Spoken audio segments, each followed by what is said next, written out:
The morning sun was just beginning to rise over London when Lance Corporal James Morrison stepped through the gates of Buckingham Palace for the first time as an official member of the Queen's Guard.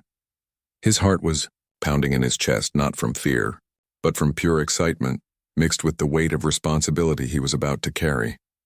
James was 28 years old, and this moment represented everything he had worked toward for the past 8 years of his military career. Growing up in a small town in northern England, he had always dreamed of serving his country in a meaningful way.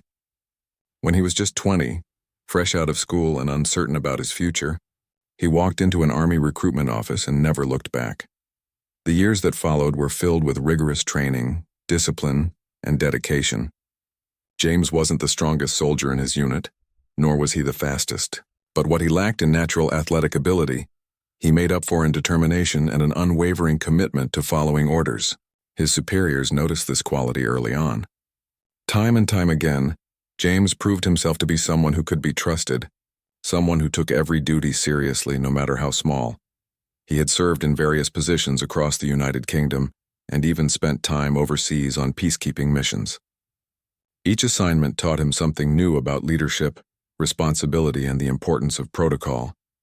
But nothing could have prepared him for the honor he received 3 months ago, when his commanding officer pulled him aside after a routine drill. "Morrison," the officer had said, looking him straight in the eye, "how would you feel about serving at Buckingham Palace?" James had been speechless. Serving as part of the Royal Guard was something only a select few soldiers ever got to experience. It wasn't just about standing at attention in the famous red uniform and bearskin hat that tourists loved to photograph. The real work happened behind the scenes, protecting the royal family, maintaining security, and upholding centuries of tradition. After weeks of additional background checks, interviews, and specialized training, James finally received his official assignment. He would be part of Queen Camilla's personal guard detail. The Queen Consort, who had been married to King Charles for years, was known among the palace staff as being kind and approachable, but she still commanded the same level of respect and protection as any other member of the royal family. On this particular morning, James arrived at the palace 2 hours before his shift was scheduled to begin. He wanted to make sure everything was perfect. His uniform was pressed to perfection. His boots shined so bright you could see your reflection in them, and his mind was focused and alert. He went over the protocols in his head one more time, reviewing every scenario his instructors had drilled into him during training. The palace was already buzzing with activity when he arrived. Staff members hurried through the corridors carrying flowers, adjusting paintings, and speaking in hushed voices into their radios. James soon learned that there was a significant state visit being prepared for later in the week. Foreign dignitaries would be arriving, which meant security had to be even tighter than usual. His commanding officer at the palace, a stern but fair man who had served the royal family for over 20 years, met him in the guardroom. The officer looked James up and down, inspecting every detail of his appearance with the critical eye of someone who had seen thousands of soldiers come through these doors.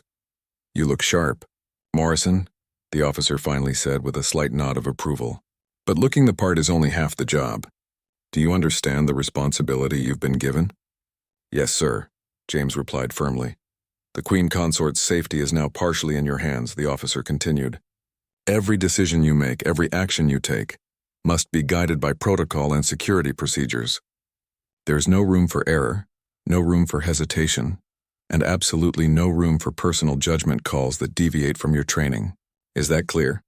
"Crystal clear, sir," James answered.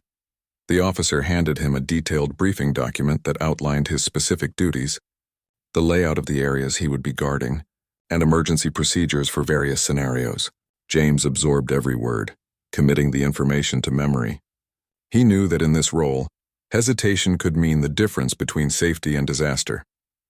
As he took his position for his first official shift, James felt a strange mixture of pride and nervousness. He stood in the corridor outside one of the private sitting rooms, his posture perfect, his eyes alert to every movement and sound around him. Palace staff walked past him, some offering friendly smiles, others completely ignoring his presence as if he were just another piece of furniture. Hours passed slowly. Standing perfectly still for long periods was harder than most people realized. Your legs would start to ache, your back would stiffen, and the temptation to shift your weight or stretch was constant. But James had been trained for this. He knew how to lock his knees just enough to maintain circulation while still appearing completely rigid and professional. During his break, he met some of the other guards who had been serving at the palace for various lengths of time. They shared stories about their experiences, offered advice about dealing with the physical demands of the job, and warned him about some of the quirks of palace life. The most important thing, one veteran guard told him over tea in the staff room, is to always follow protocol. Always. Even if something seems silly or unnecessary, there's usually a good reason behind it. These rules have been developed over hundreds of years, and they exist to keep everyone safe. James took those words to heart. As the days turned into weeks, he settled into his new role. He learned the rhythms of the palace, the comings and goings of various staff members, and the routines of Queen Camilla herself. He saw her from a distance several times, always surrounded by advisors, staff members, or visitors. She seemed gracious and friendly, often stopping to chat with palace employees and asking about their families. 3 weeks into his assignment, James felt like he was finally getting the hang of things. He knew the protocols inside and out. He had built a good rapport with his fellow guards, and he had proven himself to be reliable and attentive.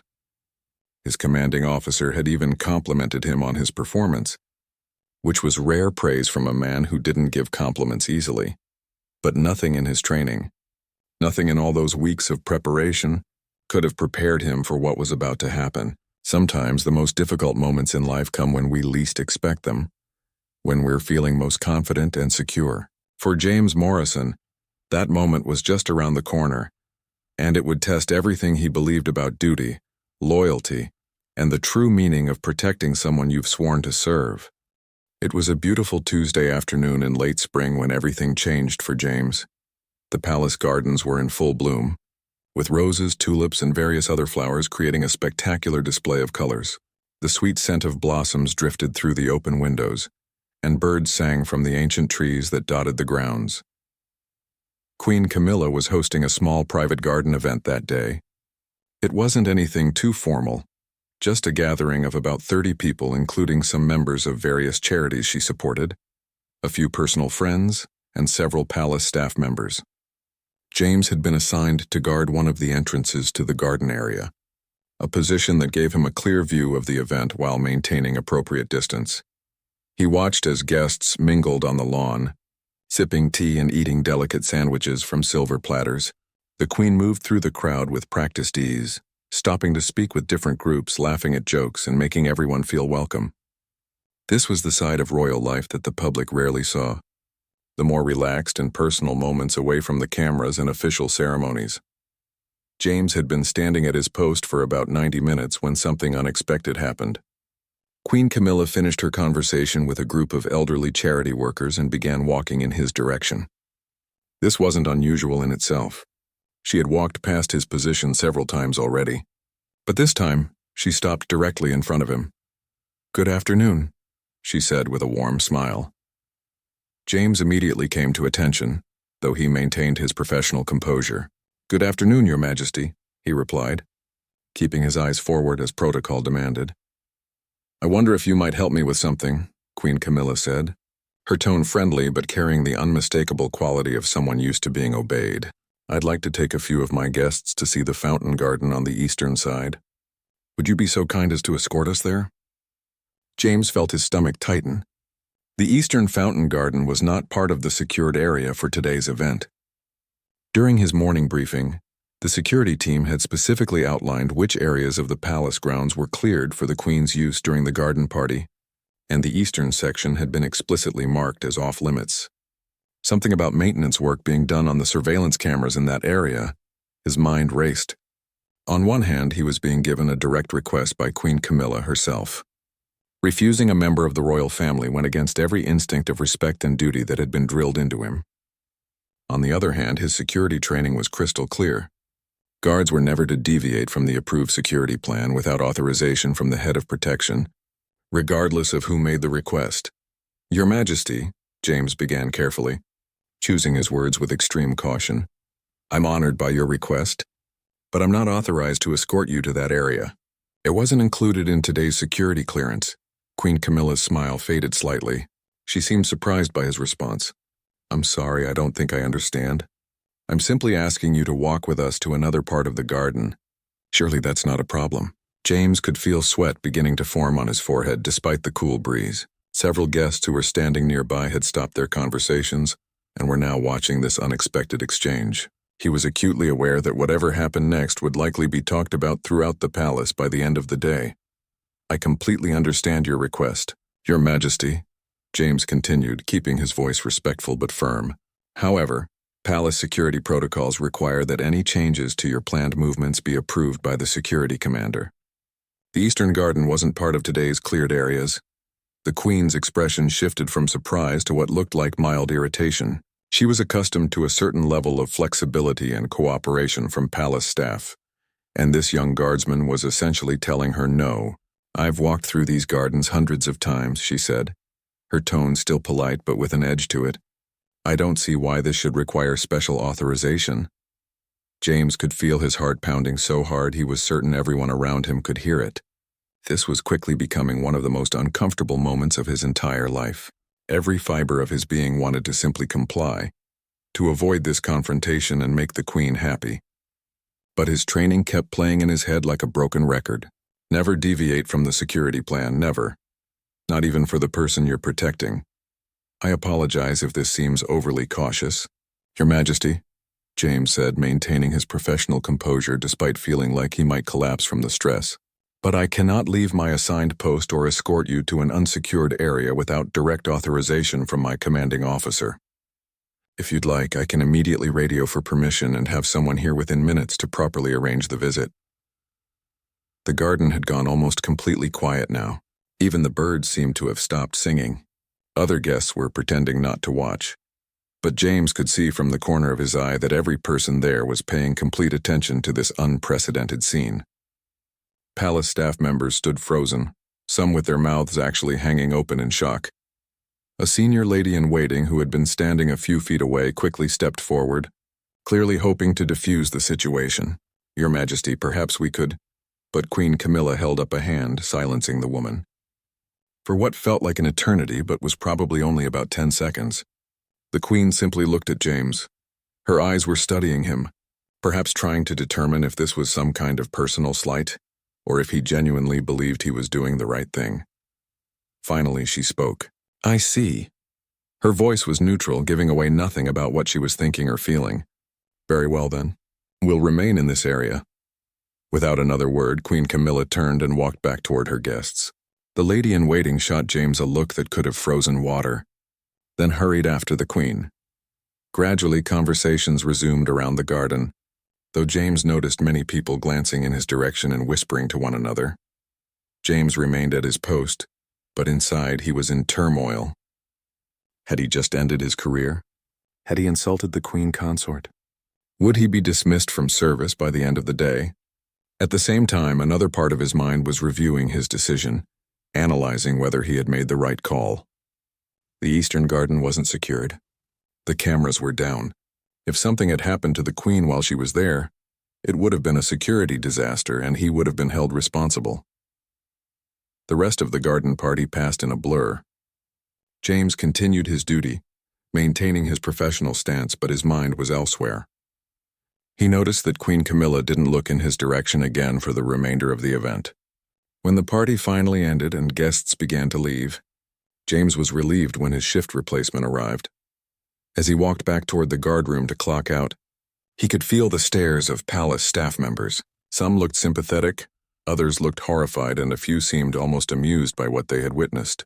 Word had already spread through the palace grapevine, that magical network of gossip that operated faster than any modern technology. When James entered the guard room, the atmosphere changed immediately. His fellow guards looked at him with a mixture of respect and concern. One of them, an older soldier who had served at the palace for 5 years, pulled him aside. Is it true? He asked in a low voice. Did you really refuse a direct request from the Queen Consort? James nodded, suddenly feeling exhausted. I didn't have clearance to take her where she wanted to go. The area wasn't secured. The older guard let out a low whistle. You've got courage, I'll give you that. But mate, I hope you've got your civilian clothes packed. Things like this don't usually end well. As James changed out of his uniform and prepared to leave the palace, he couldn't shake the feeling that his life was about to change dramatically. He had stood up for what he believed was right, for what his training had taught him. But in doing so, he had refused royalty. And that was something that simply wasn't done. Not in Buckingham Palace. Not anywhere in the royal household. That night, as he lay in his quarters unable to sleep, James replayed the scene over and over in his mind.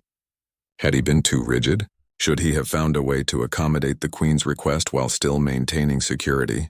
Or had he done exactly what he was supposed to do, protecting her even when she didn't realize she needed protecting? He wouldn't have to wait long for answers. The next morning would bring consequences that would shake the very foundations of his career and force everyone involved to confront difficult questions about duty, respect, and the true meaning of loyalty. James barely slept that night. Every time he closed his eyes, he saw Queen Camilla's face. That moment when her expression shifted from friendly to confused, to something he couldn't quite read. He kept replaying his words, analyzing every syllable, wondering if he could have handled it differently. By the time his alarm went off at 5 in the morning, he had probably gotten less than 2 hours of actual rest. Getting ready for work felt different that morning. As he put on his uniform, James wondered if this might be one of the last times he would wear it. He had heard stories about soldiers who had made mistakes at the palace, who had violated protocol or failed in their duties. They were usually quietly reassigned, sent to less prestigious posts where their careers could fade into obscurity. But refusing a direct request from Queen Camilla, that felt like something else entirely. When he arrived at Buckingham Palace, the morning shift was just beginning. Guards were taking their positions, staff members were preparing for the day ahead, and everything seemed normal on the surface. But James could feel the difference immediately. People were looking at him. Some offered sympathetic nods, others quickly looked away when he made eye contact, and a few whispered to their colleagues as he passed. He checked in at the guard room, expecting to receive his assignment for the day. Instead, the officer on duty gave him an unusual instruction. "Morrison, you're to report to the guard commander's office immediately. Don't bother getting into position." James felt his stomach drop. This was it. He was about to face the consequences of his decision. He straightened his uniform one more time, took a deep breath, and made his way through the palace corridors to the commander's office. Each step felt heavier than the last. The guard commander's office was located in one of the older sections of the palace, a room with high ceilings, dark wood paneling, and portraits of previous commanders dating back over a century. James had only been in this office once before, on his first day when he received his initial briefing. Now he was returning under very different circumstances. He knocked on the heavy wooden door and heard a gruff voice call out, "Enter." James opened the door and stepped inside. The guard commander, Colonel Richard Peterson, was sitting behind his desk, his expression unreadable. He was a man in his late 50s with gray hair, a weathered face, and eyes that had seen everything the military had to offer. He had served in active combat zones, managed security for multiple royal events, and had a reputation for being absolutely fair but absolutely unforgiving when it came to breaches of protocol. "Sit down." "Morrison," the colonel said, gesturing to a chair across from his desk. James sat, keeping his back straight and his hands folded in his lap. He didn't say anything. In the military, you never spoke unless spoken to, especially in situations like this. Colonel Peterson leaned back in his chair and studied James for a long moment. The silence in the room was almost unbearable. Finally, the colonel spoke. "I've read the report about yesterday's incident in the garden. Now I want to hear it from you. In your own words, tell me exactly what happened and why you made the decision you did." James took a breath and began to recount the events. He explained how Queen Camilla had approached him, what she had requested, and why he had refused. He was careful to be completely honest, not trying to make excuses or justify his actions beyond the facts. He simply explained his reasoning. The Eastern Garden had not been cleared for security, the cameras were down for maintenance, and his training explicitly stated that he could not deviate from the security plan without authorization. Throughout his explanation, Colonel Peterson listened without interrupting. His face gave away nothing. He occasionally made notes on a pad of paper, but otherwise remained completely still. When James finished speaking, there was another long silence. Then the colonel asked a question that James hadn't expected. Were you aware that you were refusing a direct request from a member of the royal family? Yes, sir, James replied. I was completely aware. And you understood that refusing such a request could result in your immediate dismissal from the guard? Yes, sir. I understood that possibility. Then why did you do it? The colonel's voice wasn't angry or accusing. He seemed genuinely curious. Why risk your career, your reputation, everything you've worked for, over escorting the Queen to see a fountain? James considered his answer carefully. This was the moment that would define everything. Sir, my primary duty is to protect the members of the royal family. That protection isn't just about physically standing between them and danger. It's about maintaining the security protocols that keep them safe, even when they don't see the threat. The Eastern Garden wasn't secured.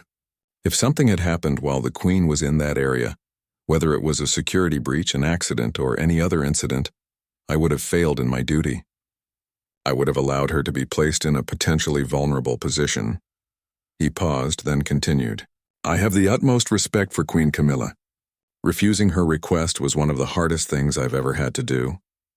But I believe that true loyalty, true service means protecting someone even when it's uncomfortable, even when they don't agree with your decision. If I had simply followed her request without question, I would have been prioritizing my own comfort and my own career over her safety. And that, sir, would have been the real failure. Colonel Peterson nodded slowly, writing something else on his notepad. I see. And if you could go back to that moment, would you make the same decision? James didn't hesitate. Yes, sir. I would. The colonel set down his pen and folded his hands on his desk. Morrison, what you did yesterday has caused quite a stir. The Queen's private secretary has filed a formal complaint. Several members of the household staff have expressed concern about what they see as disrespectful behavior toward Queen Camilla. Your actions have become a topic of conversation throughout the palace, and not all of that conversation is favorable to you. James felt his heart sinking. This was the moment. He was about to be dismissed, but then Colonel Peterson continued and his tone shifted slightly. However, I've also reviewed the security logs from yesterday. The Eastern Garden was indeed flagged as temporarily unsecured due to camera maintenance. Furthermore, there was a work crew in that area dealing with some electrical issues. Your assessment of the situation was accurate. Taking the Queen to that area would have created a security gap, however small. The colonel leaned forward. What you did took courage, Morrison. The wrong kind of courage could have been disastrous, but in this case, your judgment appears to have been sound. That being said, there are protocols for handling situations like this, and you didn't follow all of them perfectly. You should have immediately radioed for your commanding officer to handle the situation, rather than engaging directly with the Queen yourself. James nodded. I understand, sir. In the moment, I was trying to handle it as quickly and quietly as possible, but you're right. I should have escalated it immediately. That's a learning point, the colonel said. But here's the reality of your situation. Your actions have created a difficult problem for this office. On one hand, you followed your security training and made a decision that prioritized the Queen's safety. On the other hand, you refused a direct request from a member of the royal family which cannot be ignored or brushed aside. There must be consequences. James straightened in his chair, preparing himself for whatever was coming. For the next few days, you're being reassigned to administrative duties while we determine the appropriate response, Colonel Peterson explained. You'll report to the scheduling office and assist with paperwork and coordination. You will not be in any public-facing position, and you will have no direct contact with any members of the royal family. Do you understand? Yes, sir. Good, you're dismissed. Report to Captain Williams in the scheduling office within the hour. James stood, saluted, and turned to leave. But just as he reached the door, the colonel spoke again. Morrison? James turned back. Yes, sir. For the first time during the entire meeting, the colonel's stern expression softened just slightly. What you did wasn't easy. Most soldiers, if they're being honest, would have simply followed the Queen's request and hoped for the best. The fact that you were willing to face the consequences of doing what you believed was right says something about your character. Don't lose that quality, even if this situation doesn't work out in your favor. James felt a lump form in his throat. Thank you, sir. As he left the office and walked through the palace corridors toward his temporary assignment, James felt a strange mixture of emotions. Relief that he hadn't been immediately dismissed, anxiety about what the final decision might be, and underneath it all a quiet confidence that he had made the right choice, regardless of how it might affect his future. The next few days would be some of the most difficult of his life, filled with uncertainty, judgment from his peers, and the weight of knowing that his fate was being decided by people far above his rank. But in that moment, walking through the historic halls of Buckingham Palace, James Morrison felt something he hadn't expected to feel. He felt proud. The scheduling office was located in a basement area of Buckingham Palace that tourists never saw. It was a maze of small rooms filled with filing cabinets, computers, charts, and stacks of paperwork that seemed to multiply by the hour. This was where the unglamorous work of coordinating palace security happened, far from the ceremonial grandeur that most people associated with royal service. Captain Williams, the officer in charge of scheduling, was a practical woman in her early 40s who had worked at the palace for nearly 15 years. When James reported to her office, she looked up from her computer screen and gave him a sympathetic smile. "Ah, you must be Morrison. I heard about your exciting week." James wasn't sure how to respond to that. "Yes, ma'am. I've been temporarily reassigned to assist with administrative duties." "Indeed you have." She gestured to a desk in the corner of the room. "You'll be working there for the time being. Your main job will be coordinating shift schedules, processing security reports, and helping to organize the rotation for the upcoming state visit. It's not glamorous work, but it's important, and it's away from the spotlight, which I imagine might be a relief for you right now." She wasn't wrong about that. James settled into his new temporary position, grateful to be somewhere he didn't have to face the stares and whispers of the entire palace staff. But even in the scheduling office, he couldn't completely escape the aftermath of what had happened in the garden. Other guards would come through the office to check their assignments or submit reports, and James could feel their eyes on him. Some were supportive, quietly telling him they thought he had done the right thing. Others were more critical, suggesting that he had embarrassed the entire guard corps with his inflexibility. A few said nothing at all, which somehow felt worse than either praise or criticism. The incident had become the talk of the palace. James heard fragments of conversations in the hallways, saw staff members whispering and gesturing when they thought he wasn't looking. The story had taken on a life of its own, growing more dramatic with each retelling. By the second day of his reassignment, he heard one version that claimed he had actually argued with the Queen for several minutes. Another version suggested he had been physically blocking her path. None of these embellished stories were true, but that didn't seem to matter. The truth was less interesting than the legend. What James didn't know was that behind the scenes a much more serious conversation was taking place. In the private offices and meeting rooms of the palace's senior staff, his actions were being analyzed from every possible angle. The Queen's private secretary, a distinguished gentleman who had served the royal family for decades, was particularly upset. He viewed James's refusal as a sign of disrespect, a dangerous precedent that could undermine the authority of the royal family. "If we allow guards to simply refuse royal requests based on their own judgment," he argued in one meeting, "where does it end? Do we want every staff member second-guessing the decisions of the people they serve?" But the chief of palace security saw things differently. During the same meeting, he presented a detailed analysis of the security situation in the Eastern Garden on the day of the incident. The cameras had indeed been offline. There had been maintenance workers in the area who hadn't been properly vetted for proximity to the Queen, and there was a small construction project happening nearby that had temporarily disabled one of the alarm systems. Morrison's assessment was correct, the security chief stated flatly. Taking the Queen to that area would have created a vulnerability. It might have been a small vulnerability, but in our line of work, small vulnerabilities are how disasters happen.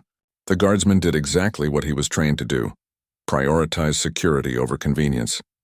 The debate continued for days. Some argued that James should be dismissed as an example to others. Some suggested he should receive a formal reprimand but be allowed to continue serving. Others, particularly those in the security department, believed he should be commended for his judgment and courage. Meanwhile, Queen Camilla herself had been briefed multiple times about the situation. Her initial reaction had been frustration. She was accustomed to a certain level of flexibility in her daily life, and being refused by a young guardsman had been unexpected and, frankly, embarrassing. But as more information came to light about the actual security concerns, Her perspective began to shift. One evening, about 4 days after the incident, Queen Camilla was reviewing her schedule with her private secretary when she brought up the subject herself. "This business with the guardsmen," she said thoughtfully. "Tell me again about the security issues in that eastern garden." Her secretary provided the details, perhaps with a bit more emphasis on how minor the risks were than the security team would have liked. But Queen Camilla was no fool. She had been part of the royal family long enough to understand how security worked, even if she didn't always agree with every restriction. "So he was actually right," she said quietly. "The area wasn't properly secured." "Technically, yes, Your Majesty," the secretary admitted, "but the risk was minimal and your desire to show your guests was uninformed," Queen Camilla finished. "I didn't know about the cameras or the workers. I simply wanted to show my friends a beautiful part of the garden. But that young man knew something I didn't, and he chose to do his job rather than simply make me happy." She was quiet for a moment, then asked, "What's his name again?" "Lance Corporal James Morrison, Your Majesty. And what's going to happen to him?" The secretary shifted uncomfortably. "That's still being determined, ma'am. There are various opinions about the appropriate response." Back in the scheduling office, James was completely unaware of these high-level discussions. He spent his days processing paperwork, coordinating schedules, and trying not to think too much about his uncertain future. Captain Williams was kind enough not to press him for details about what had happened, though he could tell she was curious. On the 5th day of his reassignment, James was working through a particularly tedious stack of shift change requests when one of the senior guards came into the office. The man walked directly to James's desk and stood there until James looked up. "Morrison," the guard said, his voice neutral, "I just want you to know that a lot of us think you did the right thing. It's easy to follow orders when they come from our commanders. It takes real courage to protect someone even when they're asking you not to." Before James could respond, the guard turned and left. But those words meant more to James than the man probably realized. In the midst of all the uncertainty and criticism, it helped to know that at least some of his fellow soldiers understood why he had made the choice he did. That evening, as James was preparing to leave for the day, Captain Williams called him over to her desk. "I thought you should know," she said quietly, "that the senior staff are still meeting about your situation. I don't know what they're going to decide, but I do know that it's taking longer than usual. That might be a good sign. Quick decisions in situations like this are usually dismissals. The fact that they're taking time to discuss it might mean they're actually considering different options." James nodded, trying to find hope in that information. "Thank you, ma'am. I appreciate you telling me." As he walked out of the palace that evening, James looked up at the grand building that had been his workplace and his pride for the past few weeks. He still didn't know if he would be allowed to continue serving here, if his career would survive this incident, or if he would be quietly reassigned to some far-off post where he could be forgotten. But he knew one thing with absolute certainty. He had done what he believed was right. He had followed his training, prioritized safety over comfort, and maintained his integrity even when it would have been easier to simply go along. Whether or not that would be enough to save his career remained to be seen. The next few days would bring answers, but they would also bring surprises that James never could have anticipated. The wheels of palace bureaucracy were turning. Discussions were happening in rooms he would never enter, and decisions were being made that would not only affect his future but would also establish important precedents for how the Royal Guard would handle similar situations in years to come.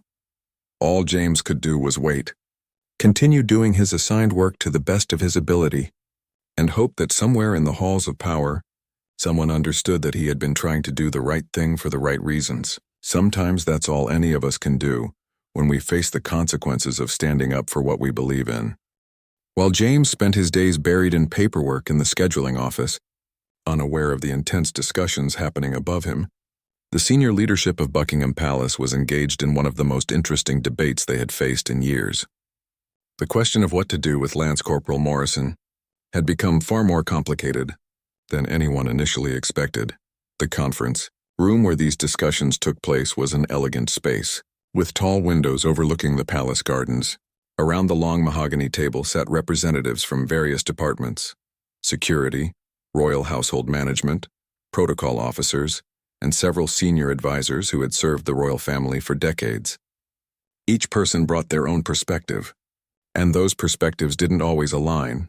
Lord Chamberlain, the senior-most member of the royal household, opened the third meeting on the subject with a note of exasperation in his voice.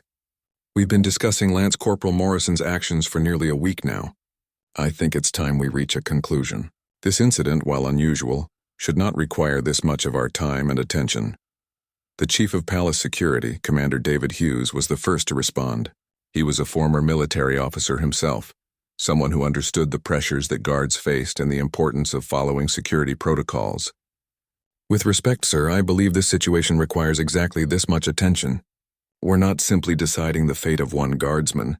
We're establishing a precedent for how we handle situations where security protocols conflict with royal requests." "But that's precisely the problem," interjected the Queen's private secretary. "If we don't discipline Morrison, we're sending a message that it's acceptable for staff to refuse direct requests from members of the royal family. That's a dangerous precedent that could undermine the entire structure of how this household operates."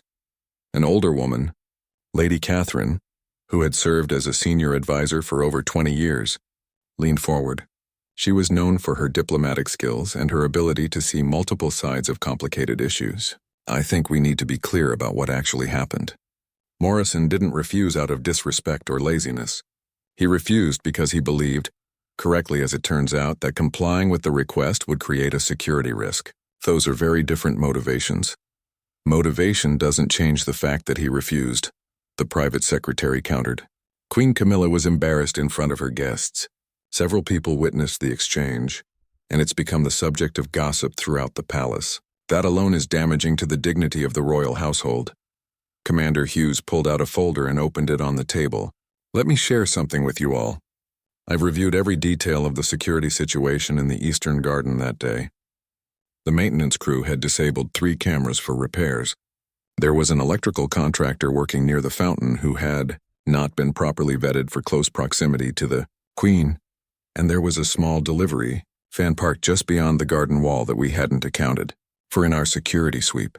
He looked around the table, making sure everyone was paying attention. Morrison couldn't have known all of these details, but his training told him that an area marked as unsecured should remain off-limits regardless of who requested access. He followed that training, and in doing so he prevented what could have been a significant security gap. "So you're suggesting we should reward him for embarrassing Queen Camilla?" the private secretary asked, his tone skeptical. "I'm suggesting we should acknowledge that he did his job correctly, even though it created an uncomfortable social situation," Commander Hughes replied calmly. "Security sometimes requires uncomfortable decisions. That's the nature of the work." The debate continued for another hour. Some argued that James should receive a formal written reprimand and be transferred to a less sensitive position. Others suggested he should be dismissed entirely as a message to other guards about the importance of maintaining positive relationships with the royal family. Still others believed he should be commended for his judgment and dedication to his duty. Finally, Lady Catherine proposed a question that shifted the entire conversation. "Has anyone asked Queen Camilla what she thinks should happen?" There was a moment of surprised silence around the table. In all their discussions about protocol, precedent, and palace operations, they had been treating the incident as an abstract problem to be solved, rather than something that had actually happened to a real person who had her own thoughts and feelings about. The private secretary cleared his throat. "Her Majesty has been briefed on the situation, but we haven't specifically asked her opinion on how Morrison should be handled. We assumed she would want him disciplined for the disrespect. Perhaps we shouldn't assume," Lady Catherine suggested gently. "This affects her directly. Her perspective should be central to our decision, not peripheral to it." Lord Chamberlain nodded slowly. "You make a good point. I'll arrange for a private conversation with Her Majesty to understand her wishes in this matter." That evening, in a private sitting room far from the committee meetings and bureaucratic discussions, Queen Camilla sat with her personal lady-in-waiting, Eleanor, someone who had been with her for years and whom she trusted completely. They were reviewing the schedule for the upcoming week when Queen Camilla brought up the subject that had been on her mind for days. "Eleanor, tell me honestly, what do people in the palace think about this situation with the guardsmen? Not the official position, but what are people actually saying?" Eleanor hesitated for just a moment before responding. She had always believed in being truthful with the Queen, even when the truth was uncomfortable. Opinions are divided, ma'am. Some feel he was disrespectful and should face consequences. Others believe he was simply doing his job properly. Among the security staff in particular, there's a lot of support for him. They see him as someone who took his duty seriously, even when it was difficult. Queen Camilla was quiet for a moment, looking out the window at the gardens where the incident had occurred. "I've been thinking about it quite a lot," she said finally. "In the moment, I'll admit I was frustrated. I felt like he was being unnecessarily rigid, treating me like I didn't have the right to walk through my own gardens. But now, knowing what I know about the security situation," she trailed off, then continued, "I've spent years as part of this family, Eleanor. I've seen how security works, how careful everyone has to be. And I've also seen what happens when security isn't taken seriously enough. Do you remember that incident 5 years ago at the garden party, when someone managed to get past the perimeter?" Eleanor nodded. She remembered it well. It had been a frightening moment that could have ended very badly. The investigation after that incident revealed that several security protocols had been ignored or loosened because people didn't want to seem too strict or create inconvenience, Queen Camilla continued. Everyone was being flexible and accommodating, right up until someone who shouldn't have been there was suddenly standing 10 feet away from His Majesty. This young guardsman Morrison, he chose not to be flexible. He chose to follow the rules even though it meant refusing me. That took courage. "So what would you like to see happen, ma'am?" Eleanor asked gently. Queen Camilla considered the question carefully. "I don't know yet. I need to think about it more. But I do know that I don't want a young man's career destroyed because he tried to keep me safe, even if his timing and approach weren't perfect." The next morning, Lord Chamberlain arrived at Queen Camilla's office for their scheduled meeting. He had prepared careful notes about the various options being considered for James Morrison, ready to present them for the Queen's consideration. But Queen Camilla had her own ideas about how to handle the situation. "Before we discuss this formally," she began, "I'd like to meet with Lance Corporal Morrison myself." "A private conversation, just the two of us?" Lord Chamberlain looked surprised. "Your Majesty, that's quite unusual. The normal process would be for the committee to make a recommendation, which you could then approve or modify." "I understand the normal process," Queen Camilla replied with a slight smile, "but this situation is also unusual. The young man refused my request because he was concerned for my safety. The least I can do is speak with him directly to understand his perspective. I think that's only fair." Lord Chamberlain knew better than to argue when Queen Camilla had made up her mind. "Of course, ma'am. I'll arrange it. When would you like this meeting to take place?" "Tomorrow afternoon would be suitable. And please make sure it's explained to him that this is not a disciplinary meeting. I don't want him spending the night terrified that he's about to be dismissed. Tell him I simply wish to discuss the incident with him directly."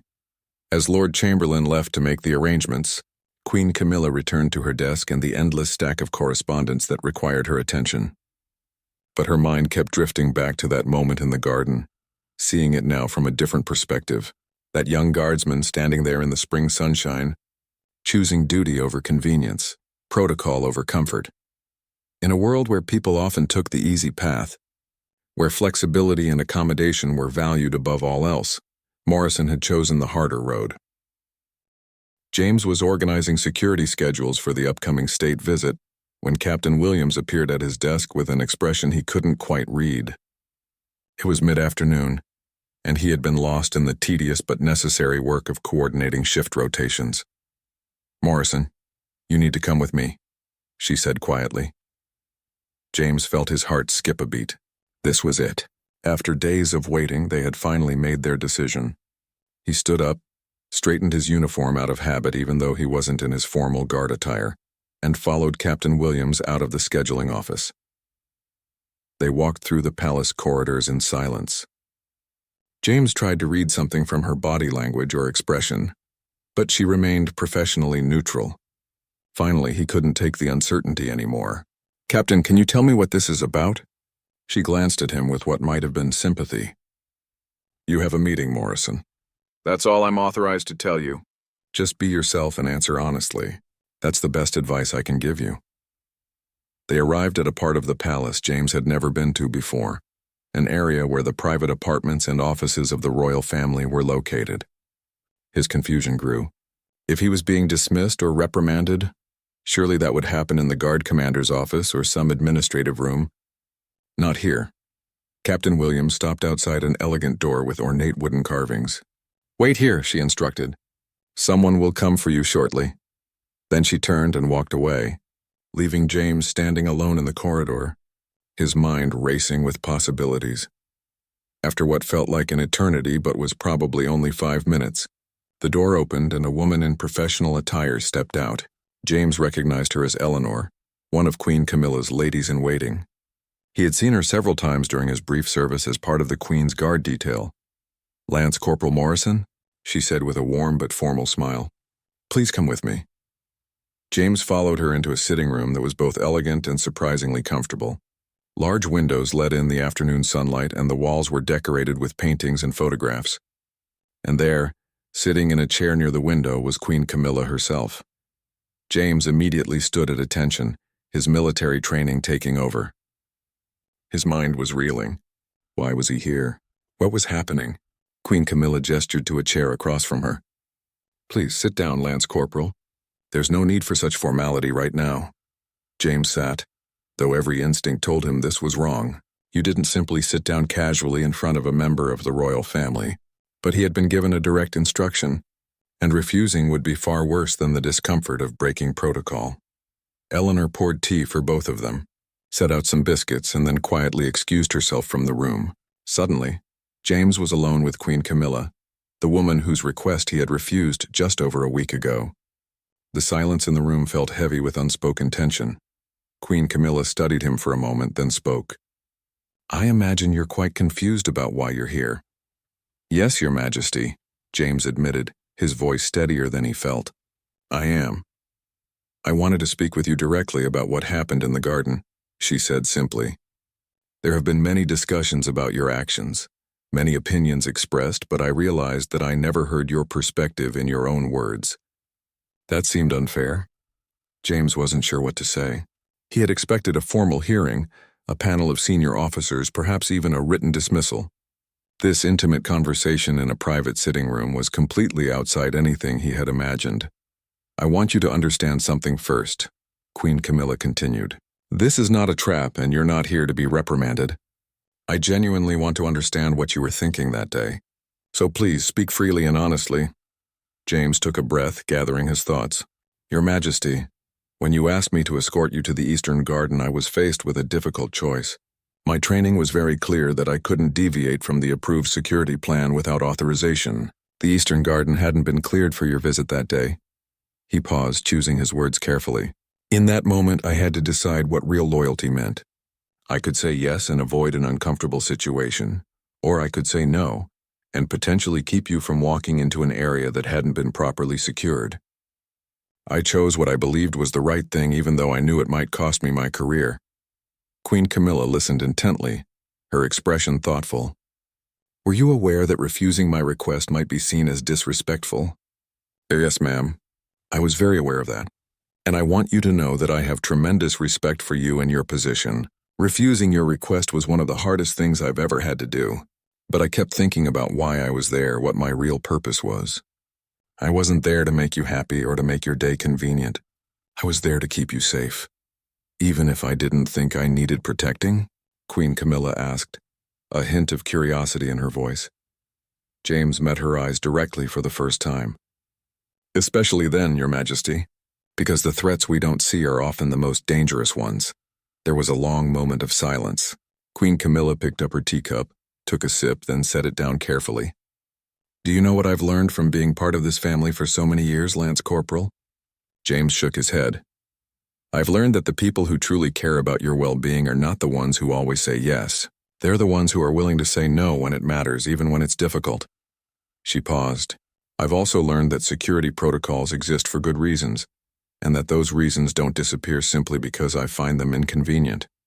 She leaned forward slightly. "In the days since our encounter in the garden, I've been briefed on the full security situation in that eastern area. The cameras were offline. There were workers who hadn't been properly vetted.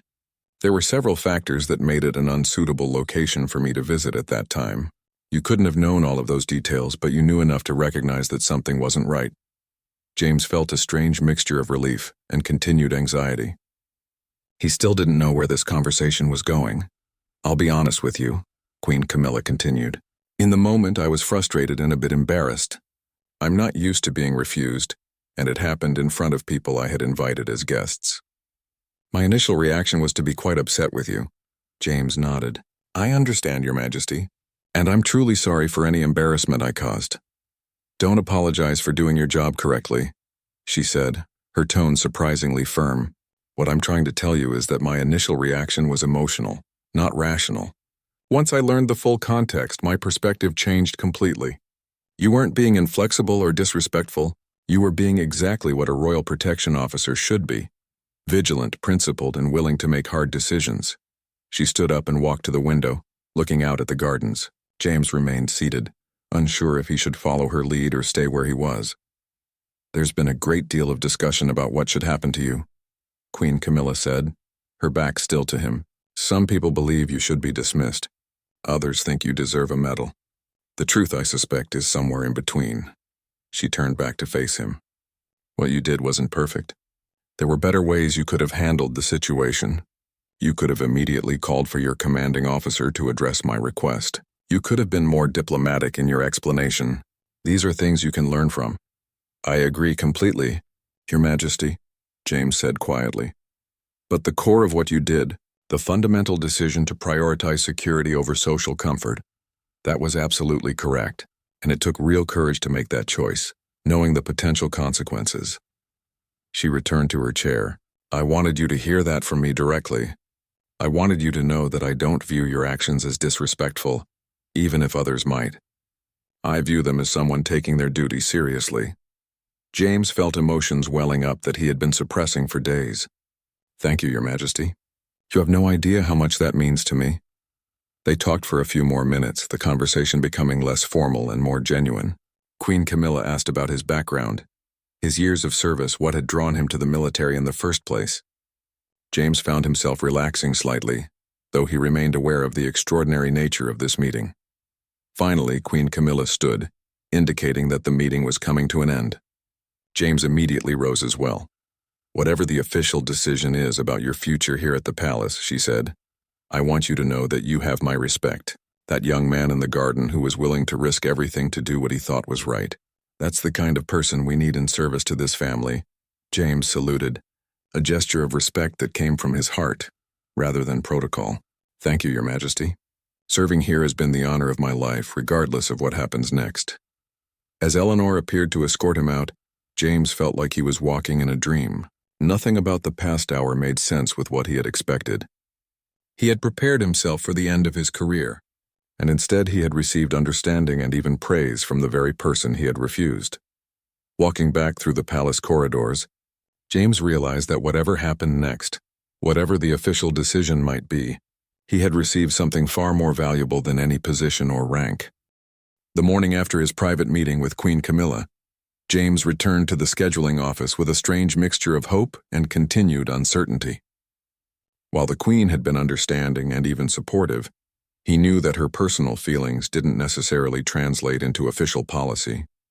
The palace had its procedures, its protocols, and its need to maintain order and respect for the chain of command. Captain Williams noticed the slight change in his demeanor immediately. "You seem a bit lighter today, Morrison," she observed as he settled at his desk. James offered a small smile. "I had an interesting afternoon yesterday, ma'am, but I'm still waiting to hear what the official decision will be." She nodded knowingly. Patience is one of the hardest lessons to learn in this job. But it sounds like things might be moving in your favor. What James didn't know was that at that very moment, the senior committee was meeting once again, this time with a crucial new piece of information. Queen Camilla's personal perspective on the situation. Lord Chamberlain began the meeting by summarizing his conversation with the Queen.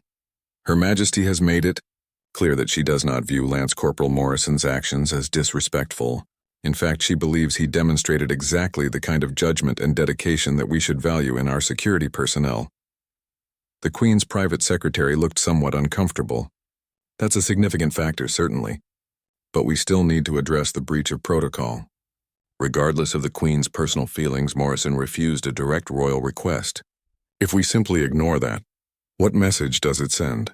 Commander Hughes leaned forward. It sends the message that we prioritize substance over appearance. It tells our security personnel that we value good judgment and actual safety over blind obedience. Isn't that exactly what we want? It's not that simple, argued one of the protocol officers. The royal household operates on a delicate balance of respect, tradition, and authority. If staff members feel empowered to refuse royal requests based on their own judgment, that balance could collapse. Where do we draw the line? Lady Catherine, who had been listening quietly, spoke up. I think we're looking at this from the wrong angle. We're not trying to decide whether Morrison's actions were right or wrong. The security review has already confirmed that he was correct about the safety concerns. What we're really deciding is how to acknowledge both the correctness of his decision and the imperfection of his execution. There was a moment of silence as everyone considered her words. Go on, Lord Chamberlain encouraged. Morrison did the right thing for the right reasons, Lady Catherine continued, but there were better ways he could have handled it. He should have immediately requested his commanding officer's presence. He should have been more diplomatic in his explanation to the Queen. These are learnable skills, not fundamental character flaws. She looked around the table. What if we give him both a reprimand and a commendation? The reprimand acknowledges that his execution wasn't perfect and sends a message to other staff about proper procedures. The commendation acknowledges that his underlying judgment and dedication were exemplary. It's not a compromise that weakens our message. It's a nuanced response to a nuanced situation. The private secretary frowned. That seems contradictory. How can we both reprimand and commend someone for the same action? Because the action had multiple components, Commander Hughes said, warming to the idea. The decision to refuse was correct. The method of refusal could have been better. We're not evaluating a single choice. We're evaluating a complex situation where someone made the right call but could improve their approach. The debate continued for another hour, but slowly a consensus began to form around Lady Catherine's suggestion. It wasn't a perfect solution, but then again, the situation itself hadn't been perfect. Life rarely offered clean, simple answers to complicated questions. Finally, Lord Chamberlain called for a formal decision. All those in favor of issuing both a formal reprimand and a commendation to Lance Corporal Morrison, please indicate. One by one, hands went up around the table. Even the private secretary, though he didn't look entirely happy about it, eventually raised his hand. The decision was unanimous. Very well, Lord Chamberlain said. I'll draft the official documents and arrange for Morrison to be informed. Commander Hughes, I'd like you to deliver the news personally. This is as much a security matter as an administrative one. 2 days later, James was called once again to the guard commander's office. This time he felt less anxious. His conversation with Queen Camilla had given him a sense of peace about whatever might come. He had done what he believed was right, and he had been heard and understood. That was enough, regardless of the official outcome. Colonel Peterson was waiting for him, and this time there was another officer present as well, Commander Hughes, the chief of palace security. James stood at attention, waiting for them to speak. Sit down. Morrison, Colonel Peterson said, his tone impossible to read. James sat, his back straight, his hands folded in his lap. The senior staff has reached a decision regarding the incident in the garden, the colonel began. He picked up 2 official-looking documents from his desk. I'm going to be honest with you. This is one of the more unusual outcomes I've seen in my time here. He handed James the first document. This is an official reprimand. It will go in your permanent record. The reprimand states that you failed to follow proper procedures when faced with a conflict between a royal request and security protocols.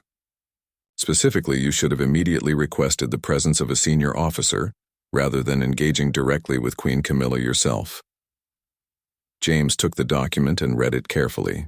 The words stung a bit, but he couldn't argue with the content. They were right. He should have handled it differently. Then Colonel Peterson handed him the second document.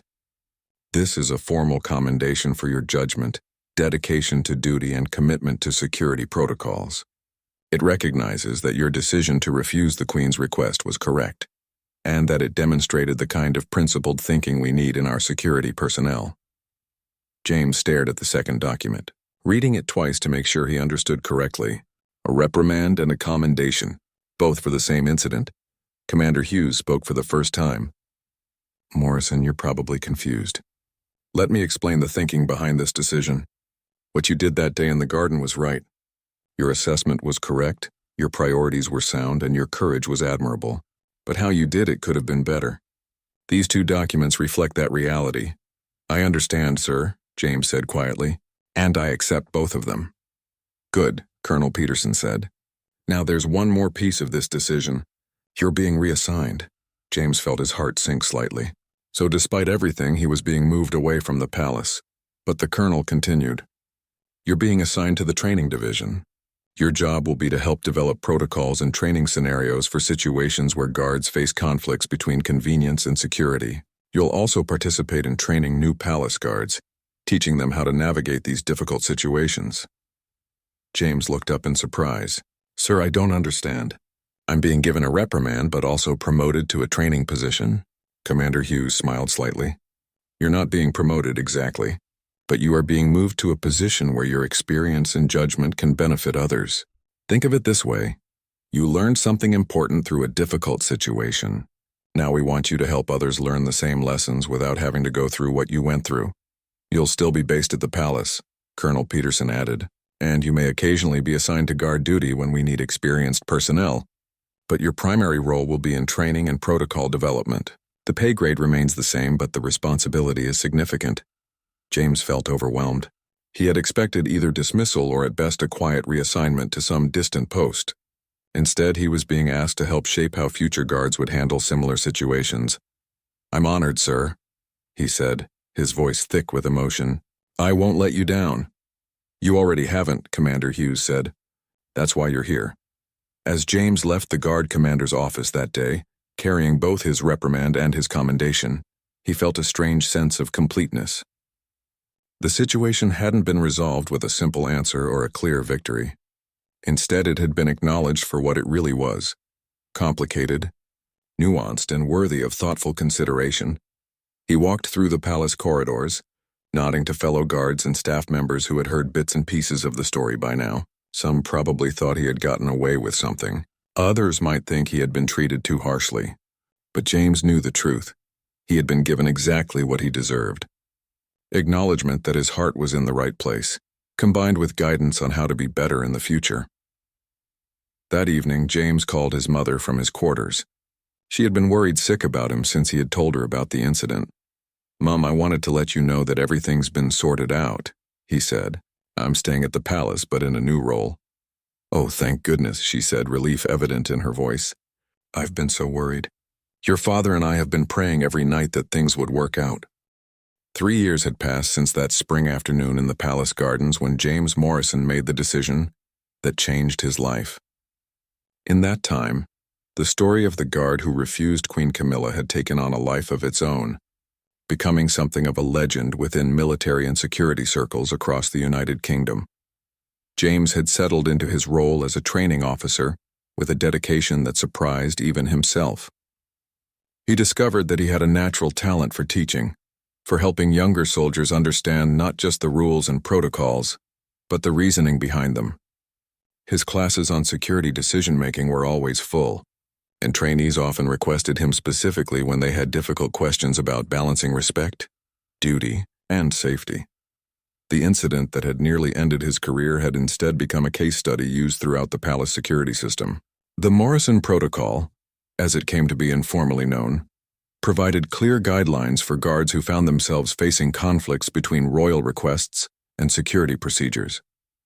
The protocol emphasized immediate escalation to senior officers, diplomatic communication, and always prioritizing safety over social comfort. But James's influence extended beyond just formal protocols and training sessions. He had become a living example of something important, that real loyalty sometimes requires the courage to say no, and that doing the right thing doesn't always lead to disaster. On a crisp autumn morning, James stood in front of a class of 20 new recruits who had just been selected for palace duty. They were nervous and excited, much like he had been years ago. He could see himself in their faces, that mixture of pride and anxiety about the responsibility they were about to shoulder. Let me tell you a story, James began, as he often did when teaching about security ethics. 3 years ago, I was assigned to Queen Camilla's guard detail. I was honored, terrified, and determined to do everything perfectly. And then a few weeks into the assignment, I faced a situation I never expected. The recruits leaned forward, listening intently. Many of them had heard rumors about what happened, but they wanted to hear it from James himself. He walked them through the entire incident, from the garden party to his refusal, from the uncomfortable aftermath to his meeting with Queen Camilla, and finally to the dual outcome of reprimand and commendation. He didn't glorify his actions or pretend he had handled everything perfectly. Instead, he was honest about his fears, his doubts, and the things he wished he had done differently. The lesson here isn't that you should refuse every royal request, James explained. The lesson is that your job is to protect, not to please. When those two things come into conflict, protection must win. But how you handle that conflict matters enormously. One young recruit raised her hand. "Sir, weren't you afraid of losing your career?" James nodded, absolutely terrified. Every day for a week, I thought I was about to be dismissed. But here's what I learned. Being afraid of consequences doesn't mean you make the wrong choice. It means you understand the stakes. The question isn't whether you're scared. The question is whether you do the right thing anyway. After the class, James made his way to the guard commander's office for his weekly coordination meeting. Colonel Peterson had retired the previous year, and a new commander had taken his place. But James's role in training had only expanded under the new leadership. As he walked through the palace corridors, he passed the eastern garden where everything had happened. The fountain had been fully restored, the cameras were all operational, and it had become one of the most popular areas for palace events. Every time James saw it, he remembered that spring afternoon and how much had changed since then. His own relationship with Queen Camilla had evolved into something remarkable. While they didn't interact frequently, she had made a point of acknowledging him whenever their paths crossed.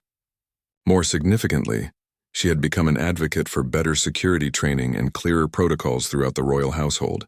The incident that had begun with her frustration had ultimately led to her becoming one of the strongest supporters of rigorous security procedures. Just last month, during a security review meeting, Queen Camilla had specifically requested that James be present to provide input on new guidelines being developed for garden events. As the meeting concluded, she had pulled him aside for a brief private conversation. "Lance Corporal Morrison," she had said with a warm smile, "I want you to know that I'm quite proud of what you've accomplished. You took a difficult moment and turned it into something that has made all of us safer and more thoughtful about security." That conversation stayed with James, reminding him that sometimes the hardest moments in life become the foundations for the most meaningful work. His influence had spread beyond just the palace as well. James had been invited to speak at military academies about ethical decision-making under pressure. His story had been written up in several security journals, always with the emphasis on the importance of principled judgment over blind obedience. Young soldiers throughout the British military knew about the guard who had said no to royalty and had been proven right. But perhaps the most significant impact was something quieter and harder to measure. Throughout the palace and in royal security details across the country, guards felt more empowered to raise concerns and question procedures that seemed unsafe. The culture had shifted slightly but meaningfully, from one that valued absolute compliance to one that valued intelligent, principled service. James had also maintained relationships with several of the guards who had been his colleagues during that difficult time. They would sometimes gather after shifts to share stories and offer support to one another. Many of them had told James that his example had given them courage in their own difficult moments, when they had to make choices between what was easy and what was right. One evening, about 4 years after the original incident, James received an unexpected summons. He was being promoted to senior training officer, a position that would give him even more influence over how palace security personnel were trained and deployed. The promotion came with a personal note from Commander Hughes, who had since become the Director of Royal Protection. "Your courage and integrity continue to set the standard for all who serve," the note read. "This promotion is not just recognition of past actions, but acknowledgement of the lasting positive impact you've had on palace security culture." On the day of his promotion ceremony, something extraordinary happened. Queen Camilla herself attended, something she rarely did for individual promotions. When James received his new rank insignia, she stepped forward to personally congratulate him. "You know, Lance Corporal Morrison," she said with a knowing smile, "when we first met in rather uncomfortable circumstances, I never imagined we'd be standing here like this. But I'm glad we are. You've taught all of us something important about what true service means." The ceremony was small and private, attended only by senior security staff and a few close colleagues. But for James, it represented something profound. He had gone from a young guardsman terrified of losing his career to someone who was helping shape the future of royal security. And it had all started with one difficult decision in a garden full of roses. As months turned into years, James continued his work with quiet dedication. He never sought publicity or recognition beyond his role.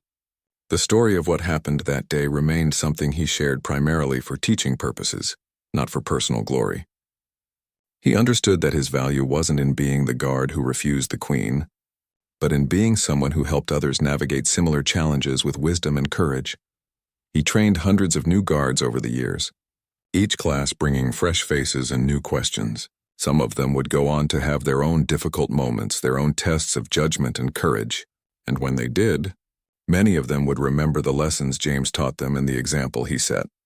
One particularly meaningful moment came when James was asked to review proposed changes to the Royal Protection Manual, the official guide that governed all security operations for the royal family.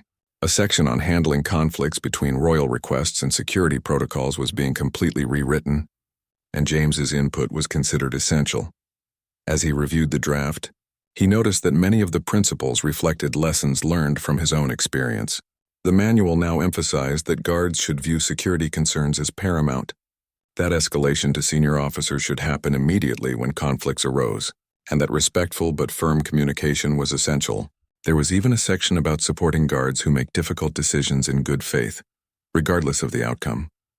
"This is excellent," James told the committee reviewing the changes. "But I'd like to add one more thing if I may." He suggested adding a statement that security personnel should never be punished for raising legitimate safety concerns, even if those concerns later prove unnecessary. "We want people to err on the side of caution," he explained. "If guards are afraid of being disciplined for being too careful, they'll start taking risks, and that's when real problems happen." The committee agreed, and the language was added to the manual. It was a small change, but James knew it could make a real difference for guards facing difficult decisions in the future.